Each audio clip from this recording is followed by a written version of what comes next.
Check. That's working all right. Down. All right, welcome to the It's Just a Phaze podcast. We are on my fifth rendition of this with my guest, Jonathan Rotger, who I haven't spoke to in a couple years, but he's a very interesting man, always into something, and we'll let him explain himself. All right. So I guess I'll start off with, I'm Jonathan Rotger, and I'm into a whole bunch of things. I develop a lot of different businesses. I run a foundation. I like to talk about that. I run two foundations. One's called the Rotger Research Foundation, and the other one's called the Pennsylvania Research Foundation. Mm-hmm. So basically what the Rotger Research Foundation does is it does a lot of AI and like preventative healthcare. Okay. Using AI.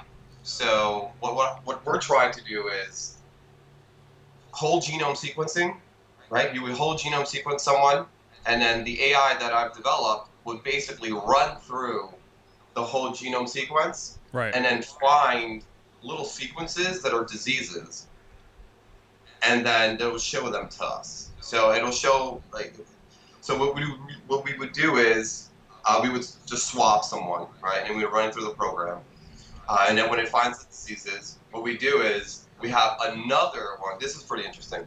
We have another computer with another AI that we feed it. We feed it a lot of different medical journals, and so it'll create a treatment using thousands and thousands of medical journals. So I think that's pretty interesting. Absolutely. That is definitely the future of medicine. Yeah, definitely. You wouldn't even have no misdiagnosis anymore. And that's what we're trying to do. I mean, we're trying to do a lot more. Just that right there. Doctors can use that to help themselves. Right. Doesn't it get weird with the sequencing, because it's basically just repeating letters, and I guess you could still have misdiagnoses depending on where you cut off. No, this is a complete genome sequence. Okay, so what's the difference with that? Yeah, so the complete genome, it scans the whole genome. Mm-hmm. Before you couldn't do that. It would take a lot of energy to do that. So now you can use like little supercomputers to basically do that. And what I use is an advanced nanopore. It's like from the UK. That's what a lot of the companies are using now, like biotech firms are using. It's called nanopore. Mm-hmm. So just using that itself, like you can use a little nanopore, and this is what I like about the nanopore. You could travel the world, because they have like a small one that you can be in the jungle and genome sequence something. You couldn't do that before at all. And then you can find out whatever species it is and whatnot. So that technology is very, very advanced now. So now you create and put that together with AI, and then basically create gigantic libraries. Right. All the sequences. For more data harvesting. Yeah, for more data harvesting. So, I mean, I would say that that's the better part of the data collection. Yeah. Not the other one. Yeah, everything. I think everything always comes down to trust. Yeah, and then and this is the other thing too. With what we're doing is, and I'm trying to really bring it to Pennsylvania too, because I'm really doing this in Panama. There's like hardly any regulations in the sense of you can, like they do like stem cell treatment there. Right. And yeah, so it's better and easier to do it there than to do it here, but I think we're relaxing on that. It's just the FDA just gives you a lot of different hurdles, like this. Right, which is a good thing in ways, and then also not with new inventive things. Well, the other thing is like 23 and I can't. I feel like if I say that I'm gonna get sued.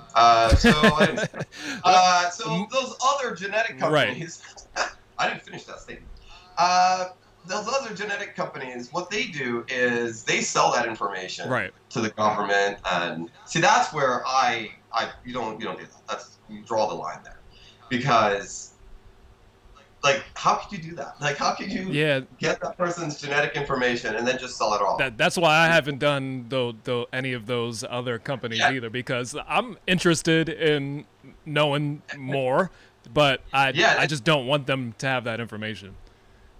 Yeah, so that's what we're doing is all the sequencing that we do, we're not sharing that information with anyone, and there are contracts that basically say that. Right. That we can't. No government can come in and take it from us. We've developed a blockchain where it can't be stolen from us. So we have it pretty locked up and pretty safe because we don't want to do. We're trying to do things a little bit differently. I'm trying to create a preventative healthcare diagnostic program here in Pennsylvania. So I'm trying to start here in Allentown. I'm trying to do some things in the Lehigh Valley, but it takes time, and I'm making a lot of different moves. For sure, and you're young, so you got a lot of time to. I mean, I'm young, but I also have a family, right. and you have to take care of your family.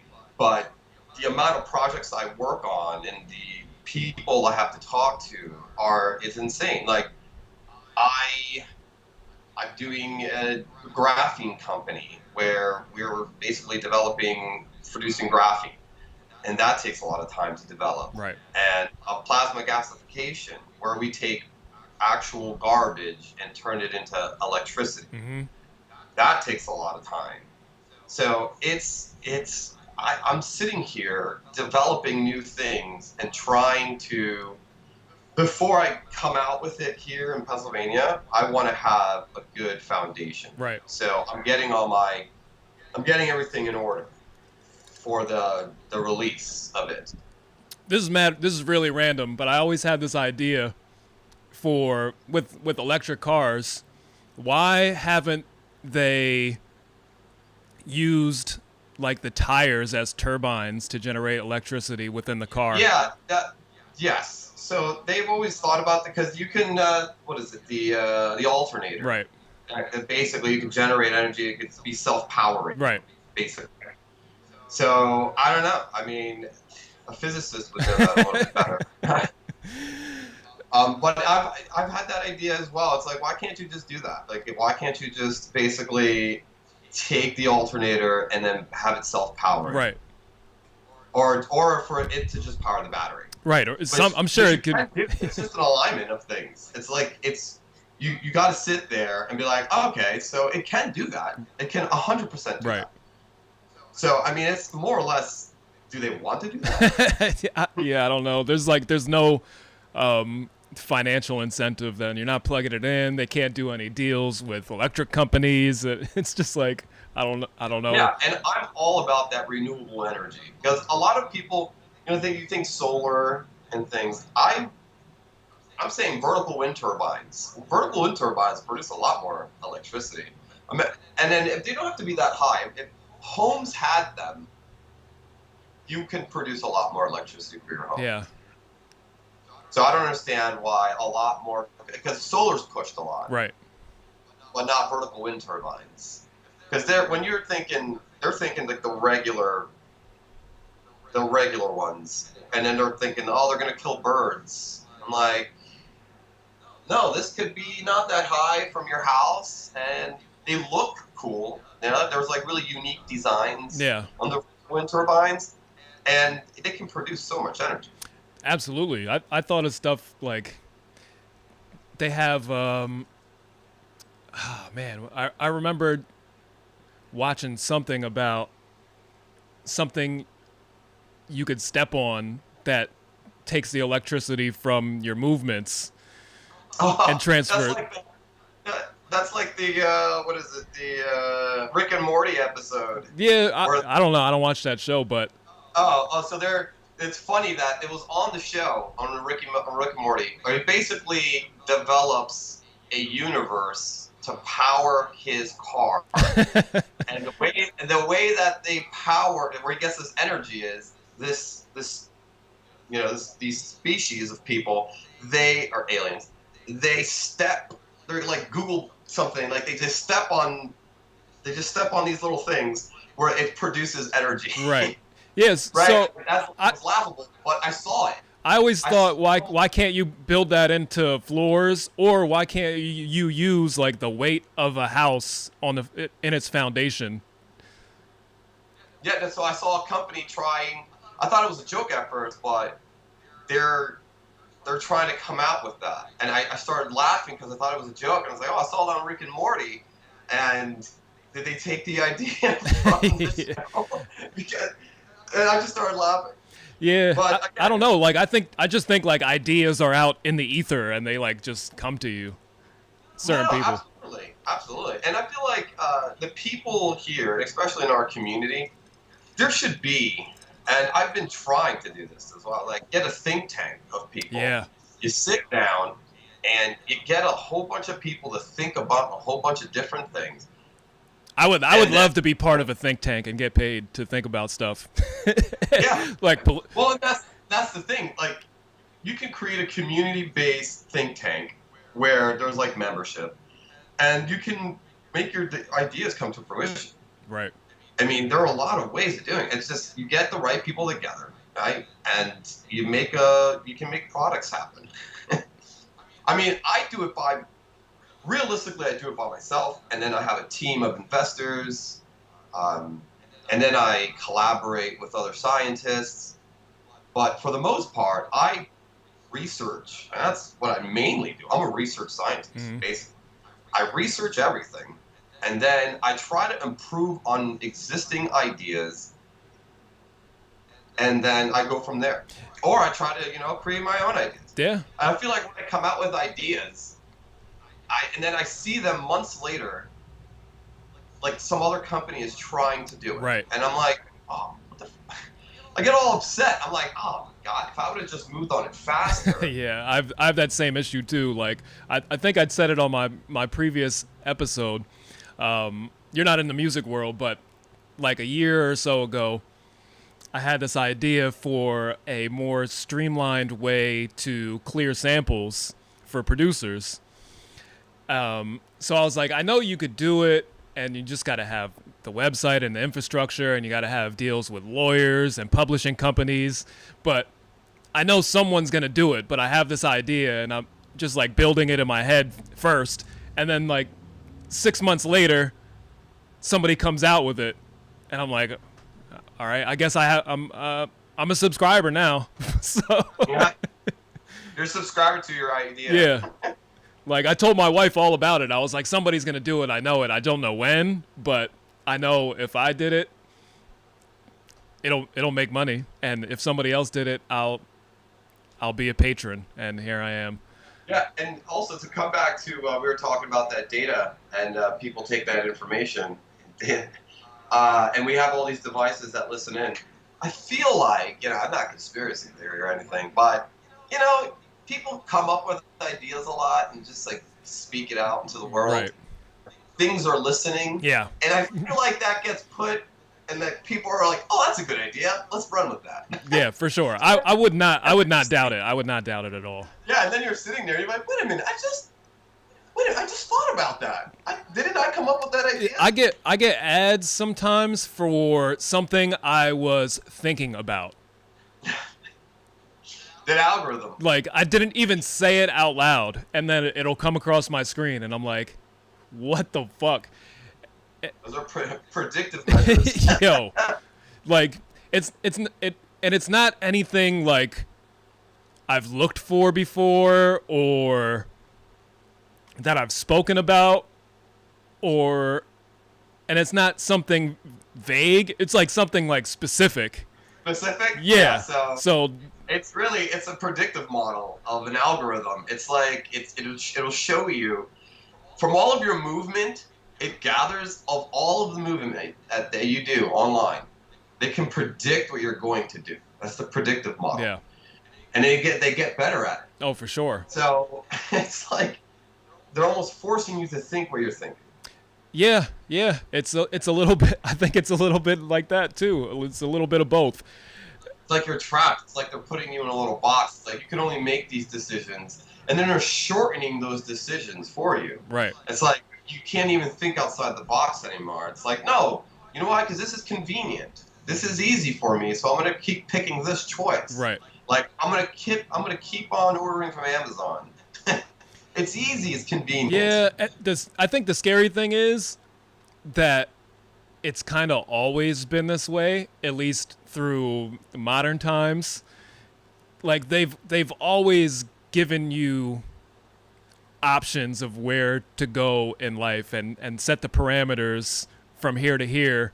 Here are your options to make a living. Here you go to Exactly. Because I mean, and they fit you into a model. I mean, you're just basically you're just performing labor. Right. Right. It's like you're working for other people, and I kind of want to show people that you could break out of go that. away from that. Yeah. You can break out of. I did it. 100%. I mean, I came up very poor. I had nothing, and I lived with everyone. Like I grew up in in a hood or whatever. You can climb out of it. Like don't use excuses. People say, oh, well, I need money to do this, or I have kids. And I'm like, well, I do too. I have kids, and I've always picked a path that I thought that I wanted to work on something that I believed in. Right. And I feel like if you actually keep on working at it, it'll happen. Yeah. Eventually. It'll 100% happen. Sometimes you fail, and sometimes you succeed. And then, sometimes you have to fail. You learn from it. Absolutely. So yeah, and then if you've never failed at anything, then there's no real growth or progress.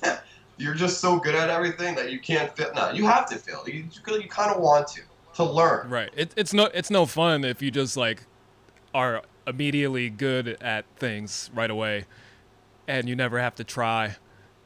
Yeah, and the whole thing is trying, failing, learning. I mean, that's all I do. That's all I do. It's freaking just learn. Right. I learn so much. I try to get certified in everything. That's why it's no fun. It's no fun like beating like your nephew in tic-tac-toe. That's not fun. For him it might be a little bit, but not for you. So yeah, you're like, But yeah, I mean, and that's why I work on all these projects. I'm actually trying to create a change. We don't see a lot of people trying to create change. I'm actually trying to do that. Also making money at the same time. I'm not going to lie about that. right. It's like, that's the incentive, making money, but also to help too at the same time. If I can make money and help at the same time, For sure. that's perfect. It's a great balance. And I would appreciate what I'm doing. Yeah. Because I'm also providing and also, creating new outlets for people. Yeah, so I have a question too, going back to the beginning with the gene sequencing. With that, how are you able to tell if something like a genetic disease or something is dormant or active? Yeah, because you could be susceptible Right. too. So it'll find that too.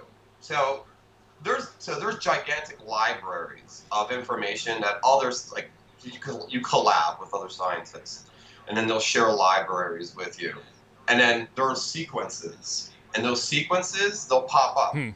So all the AI does is it knows, it's just showing you everything that I put into Right. it. So if I put in all of these diseases, all these sequences, it'll find those things. Right.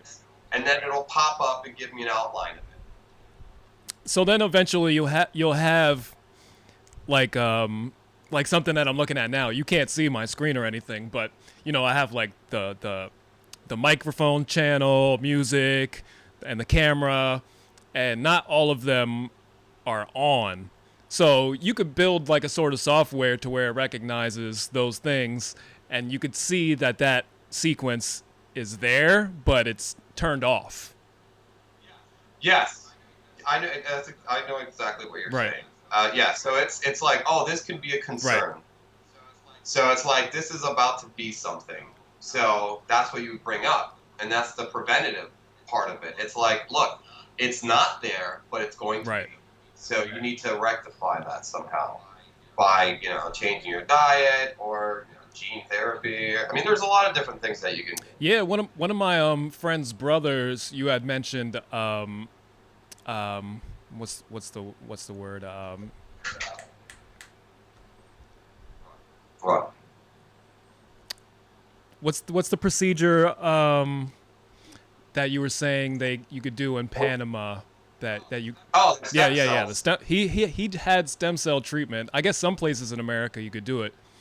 Yeah, it's very expensive. Yeah, Though, here. he had I forget if it was sickle cell, but he had like some rare like blood disease to where he had that treatment and he's good now. Yeah, no, dude, stem cells is the greatest. Like, stem cell treatment is the greatest thing ever. The greatest thing ever. I got it in my shoulder because when I used to grapple, I damaged my arm. I damaged my whole arm. Right. And then I remember going to Thailand and they had stem cell treatment there, so I just went for it. I didn't care. I was like, yeah, Well, let's do it. the question everybody wants to know is, can you use that for penile enlargement? Oh, absolutely. which you have also done. Yes, exactly. No, but yeah, that helps. It helped me significantly. Right. Like, my arm felt so much better. I believe it. So much better. I'm actually going to do it again on my leg, on my knee, because one time I was training for a match and I snapped my leg. I was doing a buddy carry and I was running and then I just landed on my leg wrong and it snapped. Mm-hmm. So, and that was like a while ago, but it's coming back. Like, pain is coming back. I'm like, oh, I'm going to get stem cells in my knee. I'm going to go to Panama because I have colleagues down there, and I know exactly where to go to get it. Interesting. He's like, hey, interesting. I have knee issues right now. Well, yeah, I would say I would tell a lot of people, because it's not really that expensive. Here it's expensive, but overseas is not expensive. Right. Especially in Panama is well known for their stem cell treatments. Yeah, I didn't know that. Yeah, and then to go back to the genome thing, with that project as well, is we're doing drug discovery as well. So that's why that little thing I was talking about, little nanopore, that you can go discover new species of plants, and you would basically extract the components from it to develop new drugs.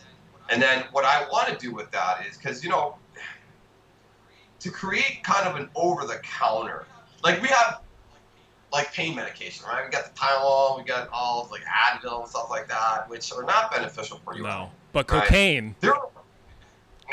But it's not really. It's like what? It's reducing your pain but killing your liver at the same right. time. Right. Yeah. Yes, I mean there are so many other things out there that you can put together to create new drugs for pain or anything else, and I want to patent them. I've been writing patents for so many different things in the last couple of months for all the things that I'm doing, and it is a process. Right. So what got you into all of this initially, like in life? Because I know you've always been into multiple different things. You started the brewery before, and then like every time I see you, you're doing something entirely different. Yeah, I wanted to do I wanted to get back into science because that's what I did originally. I mean, it's like basically the hustle, right? You work on different projects, and I used to sell computers when I was a kid. I used to be part of a tech academy. We used to have all the parts at the school, and it stems from there. I was like, you know what? That's a side hustle, and then I was like, wow. That's awesome. So I can build this computer and sell it to people, right? And then on that journey, you discover something else. You're like, oh, I can do that too, right? So you learn all about it. And then you do that. And then you do it again, and then you do it again. And then you learn over time you want to do what you're passionate about. Right. So that's how I got into all those things. It's like, oh, I can do that too. Oh, I would like to have experience in that. And then when I started the brewery, I was like, with my buddy, I was like, we don't even have all the experience. Who cares? Let's just do it. Who cares? And then we gained a lot of experience from it. We did everything ourselves, like all the paperwork. To get it started, we were like fast tracked by federal and state. The city, they did not want us to move over there. They wanted us to basically be uptown or downtown or Hamilton. And we said no to it because all the money was being pushed to Hamilton, right? I was like, isn't all the money supposed to be pushed to all of Allentown, not just Hamilton?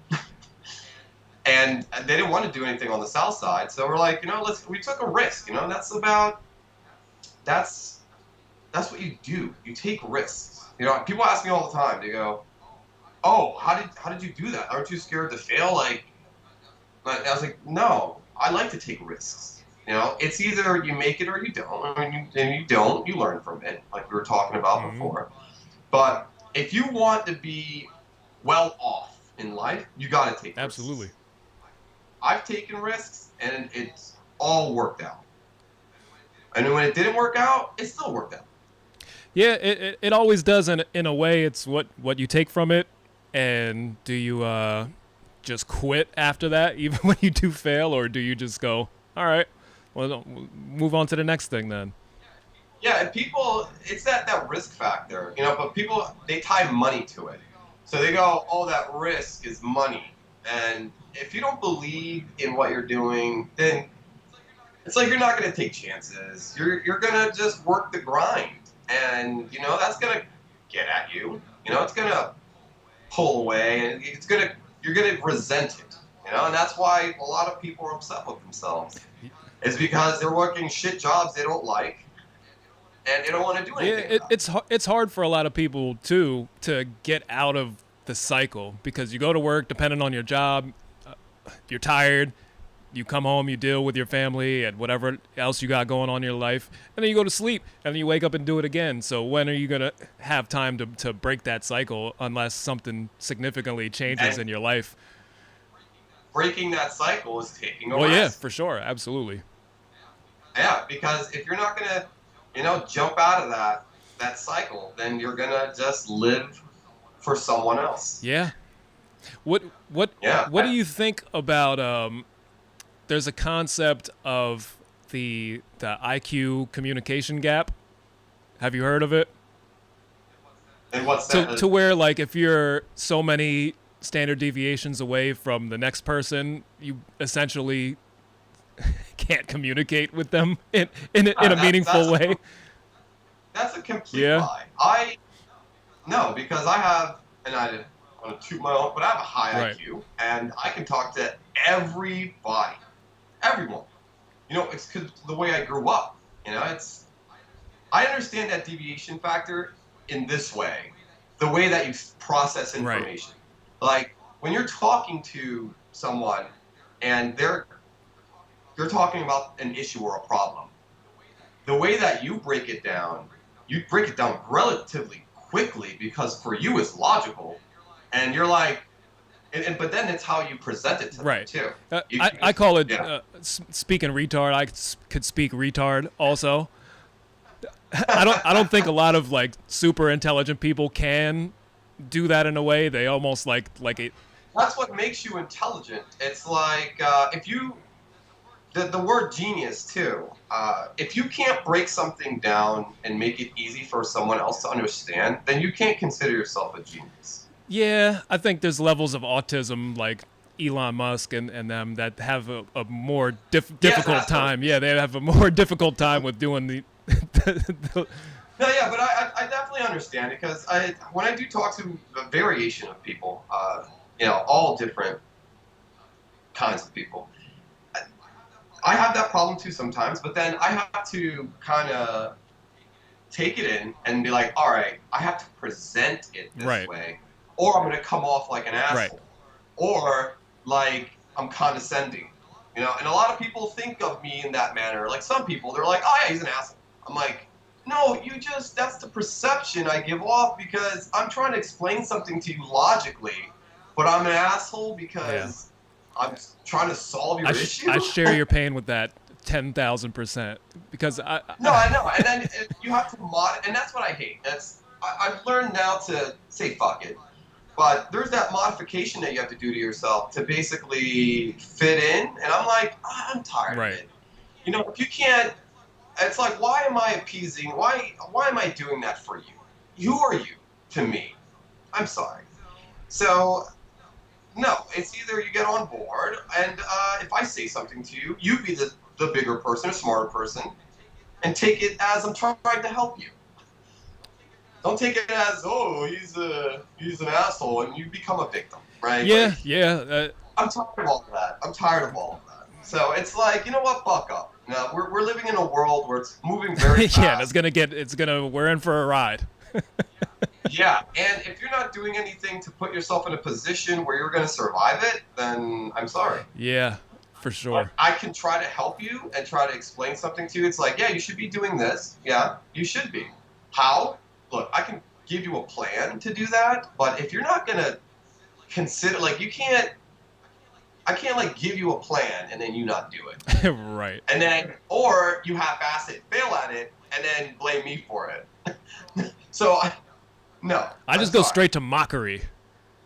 that's, that's where I go. You just go straight to mockery. They don't like it. You have to do it in a way where they feel bad that they're doing a certain action a certain way. So they change their behavior because they don't want to be shamed. Yeah, I think that's the easier way than writing them a plan. Yeah, just tell them don't do that. Don't do that. Don't be gay. And then they're like, every time they do that, they're gonna be like, ah, shit, this is kind of gay. I gotta do something else. But yeah, I don't know. It's just I get a lot of people that come to me, right? And for the amount of people that I don't know that feel a certain way about me, like I'm an asshole or something, I still get the same amount of people coming to me. It's like, hey, can you help me? Right. I'm like, okay, and I will always help, right? But I will only give you the tools. I'm not gonna baby you. I'm gonna tell you what you need to do. Absolutely. And especially since you're always on the go and it's something new, I can't. I mean, I see the stuff that you get into sometimes, but as far as like your speed of life is at a different rate than most people's, so I know and people they say it's like, oh, you're doing so many different things. I was like, oh, we all praise Elon for doing it, right? They're like doing all these different things. Oh my God. I'm like, why am I not allowed to do the same thing? I can handle it. I'm very capable of handling it. But they don't understand. They think I run all of them at the same time too. No, you have teams of people. My gift is basically starting something and delegating, creating a management team to manage it, and then I will then oversee those projects. Right. I'm not there. Yeah, I'm not there the whole time. Oh, I'm running this one. Oh, I'm running this one. Oh, I'm running this one. I'm not doing that. I'm starting them.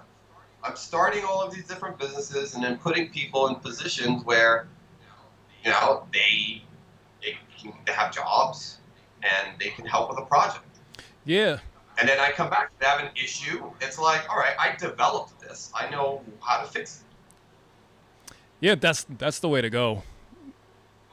Well, yeah, and I mean, I'm like getting into like politics now, and like I'm starting my own lobby firm. Yeah, I seen that you had like lunch or dinner with the governor. Oh no, that was a like an event or whatever, and then we met like the Speaker of the House, and then we took a picture with the governor. But that's the whole thing. It's like, and that's the other foundation. What we're doing is we're going to be creating a community committee that is basically going to be alternative to the city council.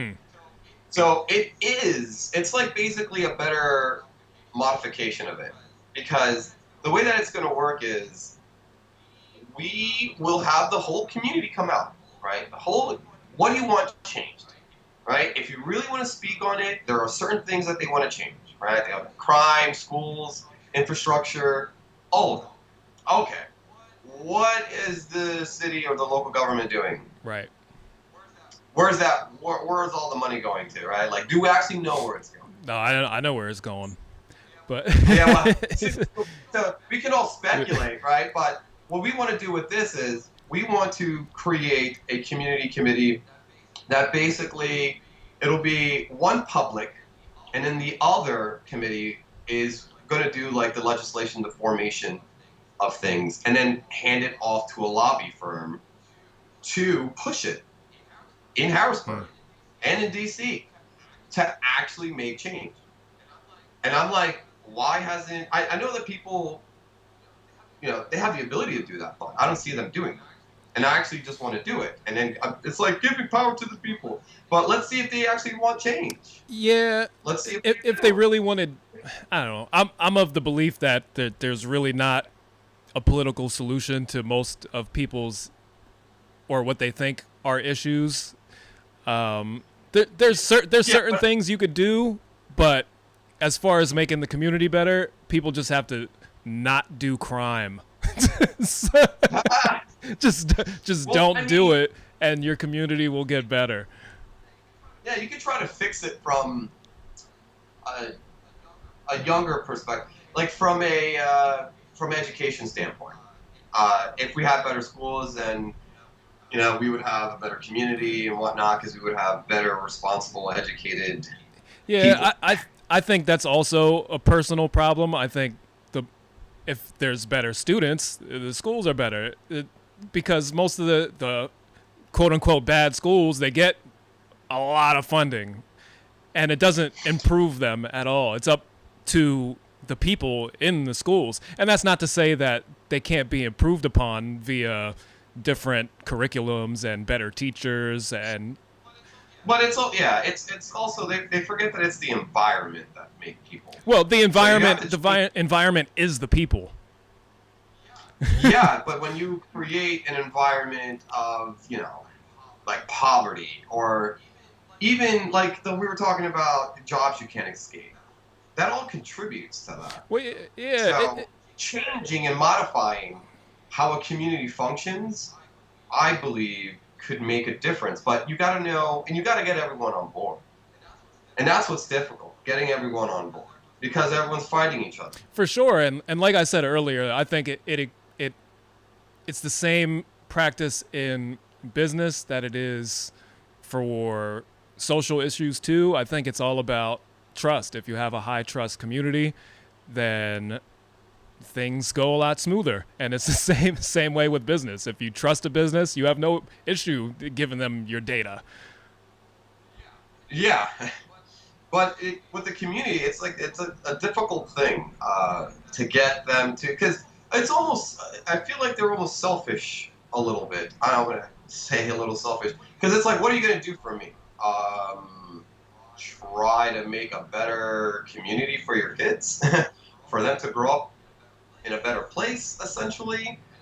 And I feel like if we can modify those things at that level, at the younger education, and then creating programs outside of that, it could make little change that can make bigger change later. Yeah. And also, I'm not running. Right. We're just shooting the shit.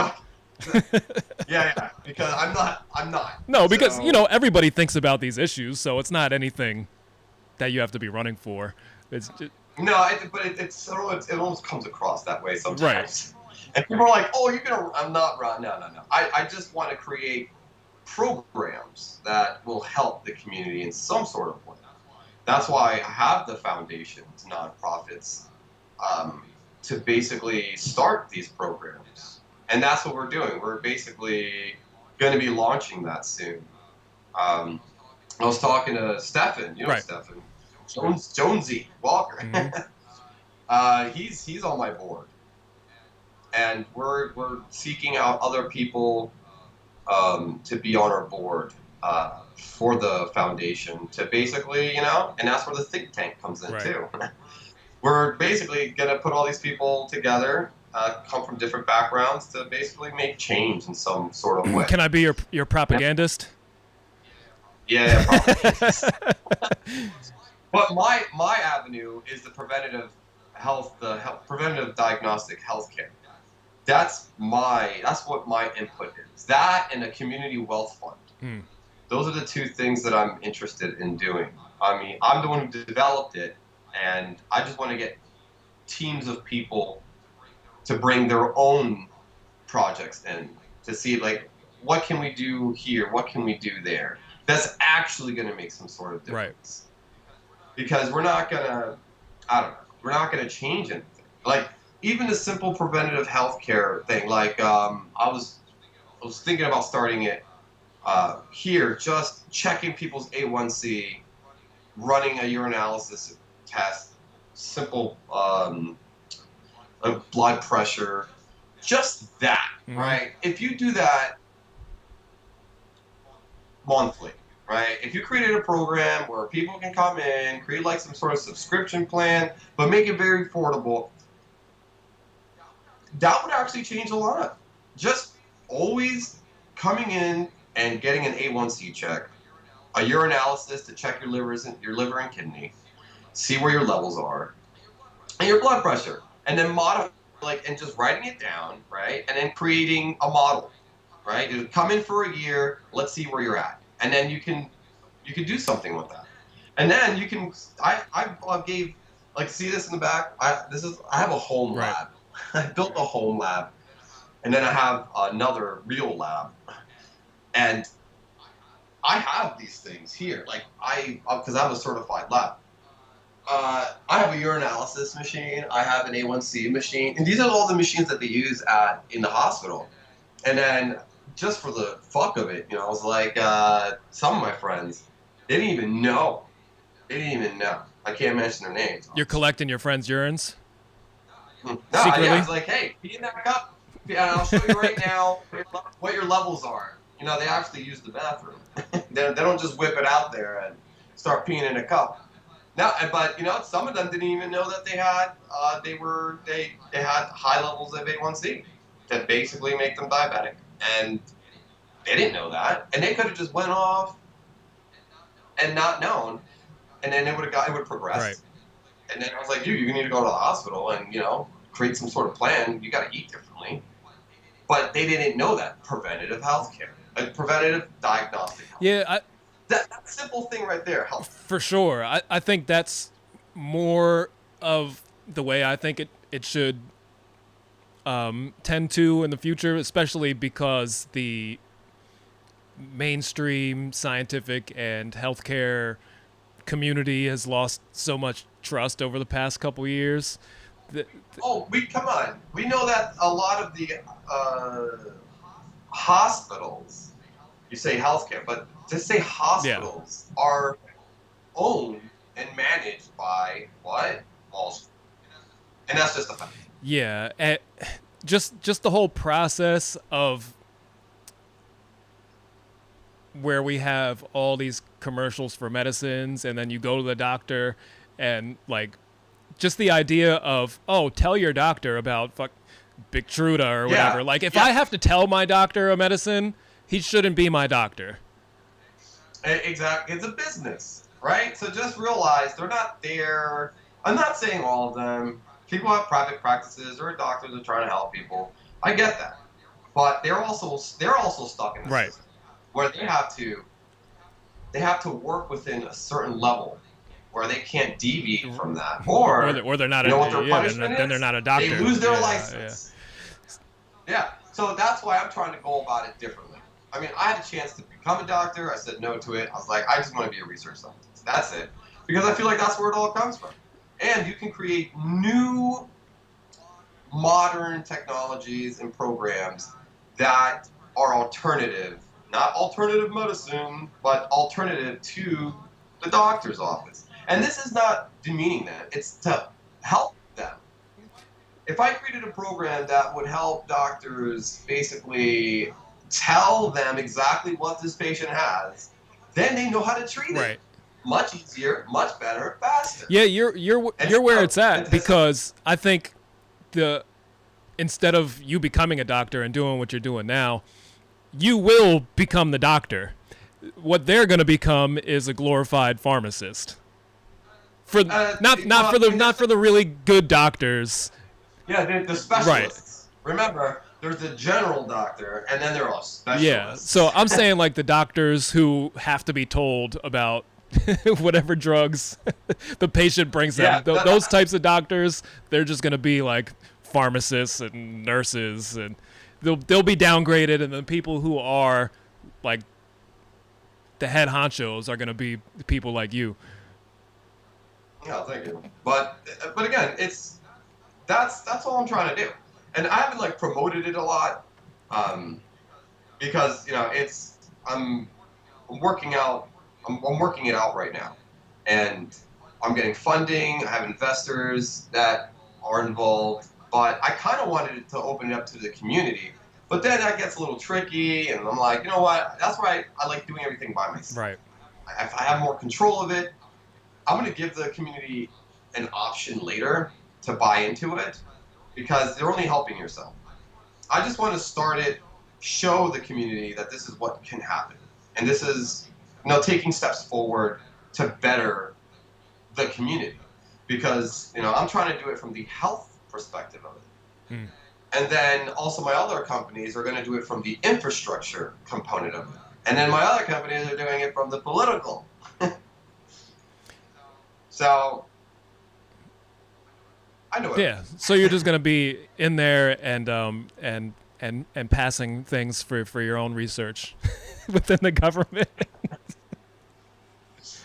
Not for my own research, it's to benefit the community. Right. No, it's like that's what everyone needs. Like that's how you create change. I know how to do it. I figured out. You get mentors and you discover what you can actually do and how local government and actual government works. And I feel like that's important. I feel like people should know exactly how their government works. For sure. And exactly how things work, in order for things to change. Like, you can't sit there and just complain the whole time and not do anything. I did that sometimes. And then now I'm actually taking steps to make a difference. And I'm making power moves. I'm just going for it. I never want to shoot like, I'm only gonna, if I have a dream, I'm not gonna just go right here. I'm gonna go all the way up here, have a fantastical idea, and go for it. Because even if I fail, I'm still up there. Mm-hmm. I'm still right there, and it's not gonna be that hard to climb back up because of what I've built. Absolutely, I agree. Go for it. You're doing it. I know. People always say, "Go big or go home." I'm going huge, and I get it. I get I'm going huge, but that's the whole risk thing. You take a risk, and hopefully it works out.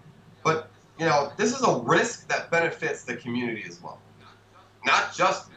It benefits that. I'm working towards bettering our community, and then more than our community, if this catches on, it can spread to other communities, and then the state, and then national, and stuff like that. And that makes a difference. It always starts very small. I always say start local and then grow from there. Absolutely. That's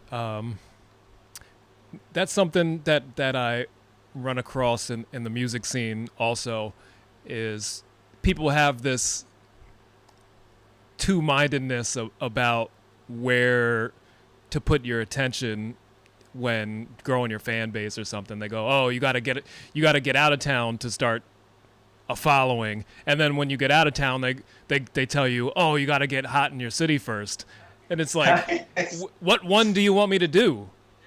It's like the whole you graduate and you try to get a job, but you don't have the experience to work that job. Yeah, it's like, "Oh, I'm sorry, you don't have the experience." Well, hold on. Okay, so I have the experience. Oh, you don't have the degree for it. What? Yeah, it's it's insane. It's like, what am I supposed to do? Intern. That's how you get it. Oh, work for Right. free. That's how you get it. Yeah. Thanks. But yeah, so I don't know. It's going to be a difficult road to get the community a part of it, and that's why I wanted to be on your show. You have people, if they like you or not, they still follow you. Right. You still have I wanted to reach out to people, and I feel like this is a way, because I'm going to start launching. Mm-hmm. So this is me, just getting out there. I'm not a guy that likes doing this, but No, this is a good trial. Like I'm just starting this new podcast where I'm interviewing more people and different people who are doing everything. So this is a good little test run, and you get to tell people your story and what you're trying to do. A little practice run. So eventually, if you have to do this on a bigger platform, you got a little bit experience. yeah. I mean, I'm not. I always have other people that are better at that, because I'm really good at writing things out, but like speaking, I don't like speaking a lot. I'm more behind the scenes kind of guy. Me too. I'm the same. That's why I produce and engineer, and I forced myself into more so being a front man because there was no other front man.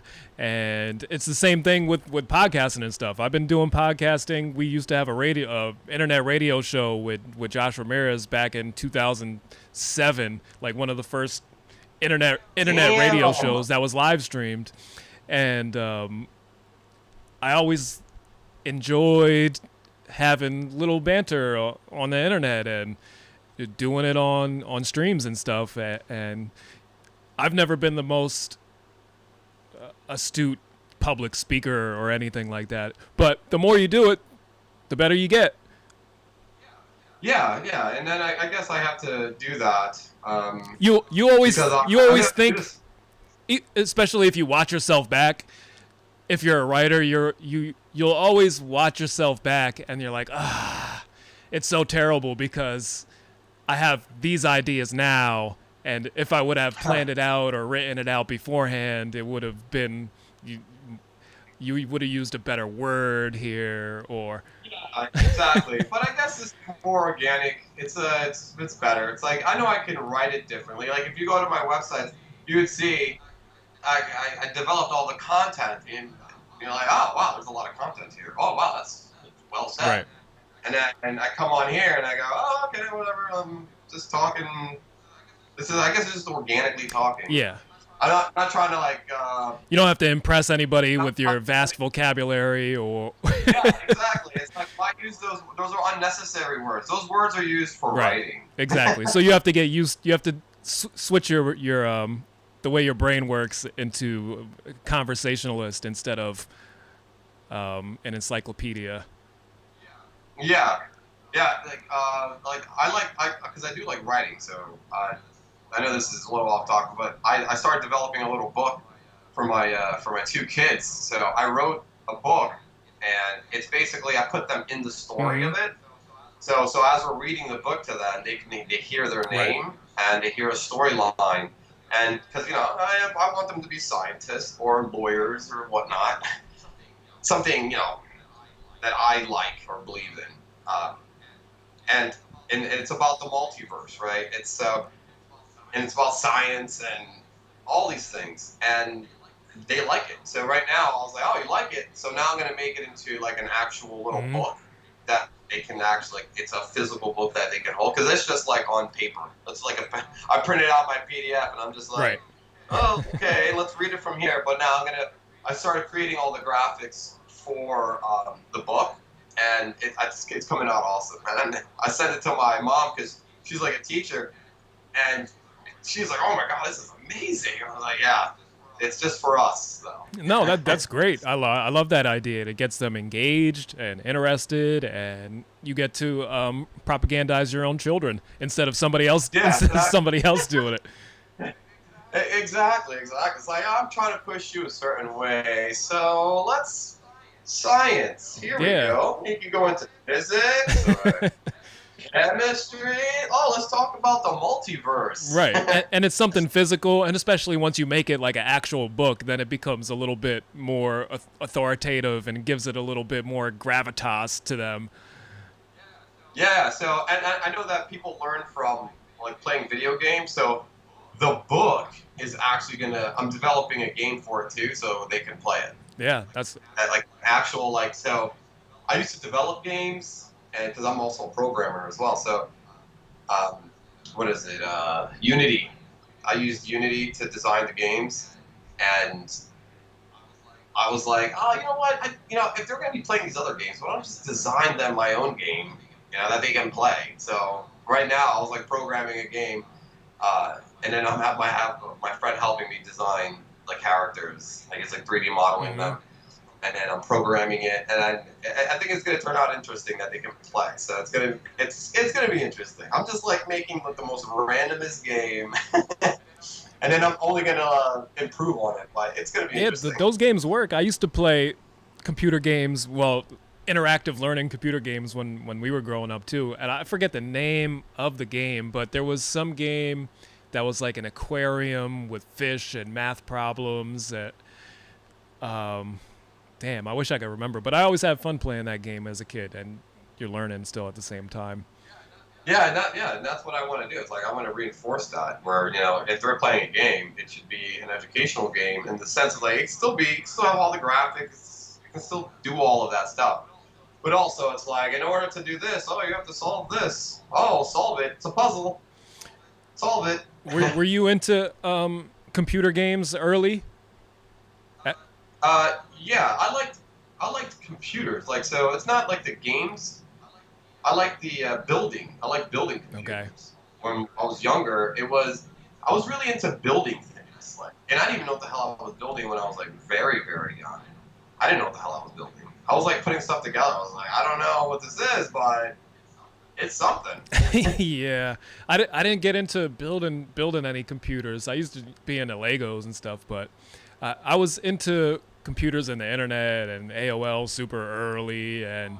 Oh yeah. Yahoo Messenger. Yeah, Yahoo Messenger. Remember the messaging groups on Yahoo? That used to be the the best thing going into that. It was like so random. It was, but my main focus was like we used to just try to get like naked pictures when we. So we were doing all the stuff you weren't supposed to do. Yeah, I was trying to like learn how to program. You remember that movie, The Hackers, when it came out? Yeah, that I was like, I want to do that. I was like, I was intrigued by that too, but I yeah, I'm very intrigued. I found out how to get like porno site passwords. that was my main goal. Like that's why I want to learn is to get access to these sites, and now you don't need it anymore. Yeah, everything is free. Yeah, I wonder why.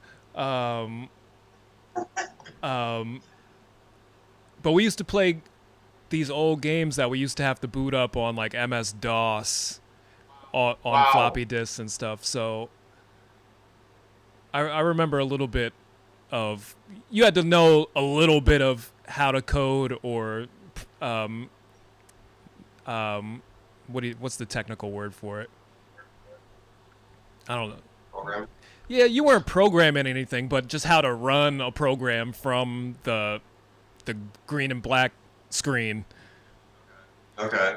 So just learning how to boot up things like that, and then around the time when MySpace came out, you used to have to know a little bit of code to change your backgrounds and stuff like that. The colors and yeah. So now people don't even have that experience of like knowing a little bit about it. Yeah, I mean, I feel like coding is going to be taken away from everyone, but you should still learn it. I feel like kids growing up now should still at least know how to.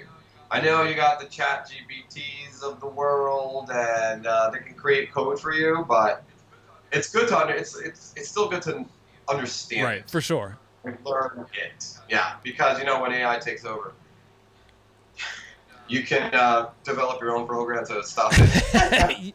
Yeah, because they're like, what they're doing with it now is, I think they had an issue with previous iterations of AI, like when they unleashed it and let it run wild, it like just started like in Hitler in like 3 days all the time. So Well, yeah, because it's what's being put into it. All we learn, like, that's the marketing thing. Also, that's all we wouldn't see the good things that it does. We only see the bad stuff, because they're trying to market against it. But you have to realize if you're gonna put a thing that you programmed to learn, and you only dump negative things in it, it's gonna be a savage. Now they put all these stop gaps in it, and like, so, oh no, I can't go there. Like it. I don't know. They're preventing its learning now in a way. I feel those. At least on our side, it doesn't bring it to the consumer. Yeah, so they have like the real thing somewhere, right? Just unleashed. Right. Can you imagine like a full warehouse of servers, supercomputers, and it's like contained of like this real kind of unleashed, unsupervised AI. Just like, I wonder what that looks like. They've at least taught it how to lie to us, because Oh no, yeah, it's already said it can lie, right? But sometimes you kind of have to lie. It's a human thing. Like it's like, oh, am I fat? You go, no. And my kid, I'm like, yeah, you are. You should lose a couple pounds. But the other lie, like, no, it's okay. You look fine. You look fine. See, that lie prevented that person from being sad. Yeah, it's gonna get weird. Yeah, I think so. I would say the next 10 years, it's gonna get really weird. It's gonna get really strange. For sure. I'm ready for it. I'm ready to be interested in what's to come. Oh yeah, I'm preparing for it. That's why I'm developing all these things. This is why I travel everywhere. This is why I get into like alternative energies. This is why I buy land. I buy land all the time. I have like 6,500 acres all over the place. And I feel like people need to do that for themselves. For sure. You should own something like that. I agree. When when the shutdowns and everything happened and they were giving us free money, I hit up a couple of my friends and I was like, we should put this free money together and like buy acres. Yeah, that would have been the smartest thing I know, and nobody was with it. I was like, dude, we're getting what were the checks? They were like $1,300 to $1,500 a piece. I never received one, and I got really upset because I don't get it. I'm like, why didn't I get one? I got one of them. Did I get two? I don't remember. I at least got one, but I hit everybody up. I was like, with our next one, each of us has a wife. We put it together. That's like $3,000 per couple. 369. We could have 20 grand or something and just buy some acres free. Like, we didn't even have to worry about this money. None of us are hurting for money. Right there. That is so you try to get a community. And they thought I was trying to start a cult. Selfish. Yeah, but it's like, what's in it for me? Right. And then what's in it for you? We all can share like land. We can own something together. Yeah. Right? That's investing in yourself. And a lot of people don't do that. No, nobody wanted to do it. And I thought they would be with it. And I was like, what the fuck? Yeah, and people get weirded out. Like, and that's a really good idea. People should get together and actually, put their money together and buy land or buy things. It's just hard for people to do that. I don't, because it's like, oh, I might lose it. It's like, you're going to lose it anyway. Yeah, and if we would have had to done that then, look where the prices are at now. Yeah, it's like, imagine if you bought the land and then sold it. Yeah. Right? It appreciated it, and it would have appreciated, and then you could have sold it and be like, oh wow, that free money that we got, now we're getting even more money. Yeah, it would have been probably like five times the price, because this is before the the exploding of the market. Yeah. So I don't know, and that's why you have to kind of associate yourself with people that are like-minded. That's what I do for the most part. For the most part, I associate with like-minded individuals because they're always, they're about money, right? They're like, fund managers and Right. whatever. But I get it. I see how they work. Like you see where they spend their money, and you're like, all right, I can mimic that. And it's like I can do that. So, and you know what? These people they give you all the information. Yeah. And then you're like, oh wow, thank you. That's an education. Let me write that down. You did what with that? Oh, so that's how you do that. Okay. Oh yeah. So I'm gonna do that too. Hell yeah. We've been going a little bit over an hour. Is there anything else you wanted to touch on before we go? No. I mean, I would just tell people to go on the RotgerResearchFoundation.org and Pennsylvania Research Foundation.org and just read the information. Yeah, there. Absolutely. When we get off here, just send me your links in a text, and I'll put it in the description and everything, and so it'll be there. Yeah, I also bought the AllentownCityCouncil.com. Nice. But yeah, I'll send that to you. Absolutely. So yeah, everybody. No, thanks for having me on, man. Yeah, no doubt, man. You're an interesting guy, so I want everything successful to come your way. Thanks, I appreciate that, and you as well. Thank you. I'm trying. All right, bro. Yeah, everybody, that's Jonathan Rotger. Go check out his links. It'll be in the description, and we'll check you guys out next time. All right, man.